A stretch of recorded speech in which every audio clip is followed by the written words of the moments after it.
এখন চলে এসেছি পাটায়ার বিচ রোডে।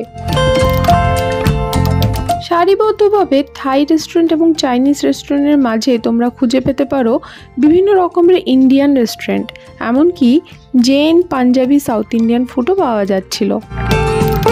থাইল্যান্ডে এসে ইন্ডিয়ান ফুড খাওয়ার কোনো মানে হয় না, তাই একটি থাই রেস্টুরেন্ট দেখে বেশ গুছিয়ে বসে সান্ধ্যভোজ সাথে সাথে পরের প্ল্যানটা করে নিলাম। রাস্তার ওই পারেই রয়েছে সমুদ্র।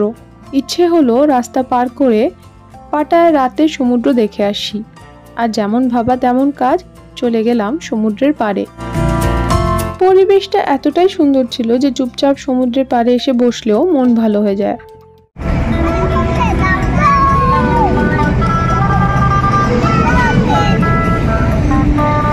আমার সাথে পাটায় রাতে সমুদ্র দেখতে তোমাদের কেমন লাগলো অবশ্যই কমেন্ট করে জানিও।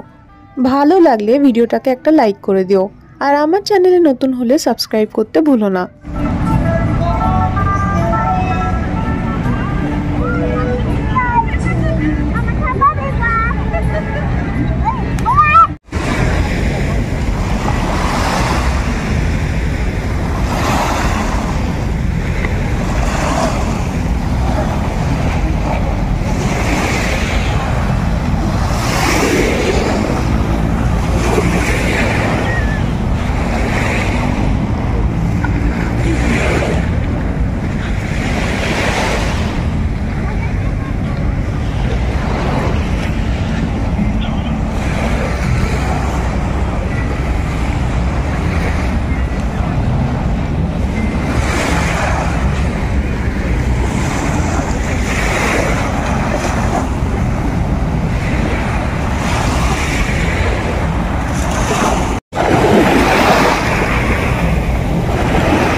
রাতেও কিন্তু অনেক মানুষ সমুদ্রে স্নান করতে নেমেছিলেন, অবশ্যই বাউন্ডারির মধ্যে থেকে।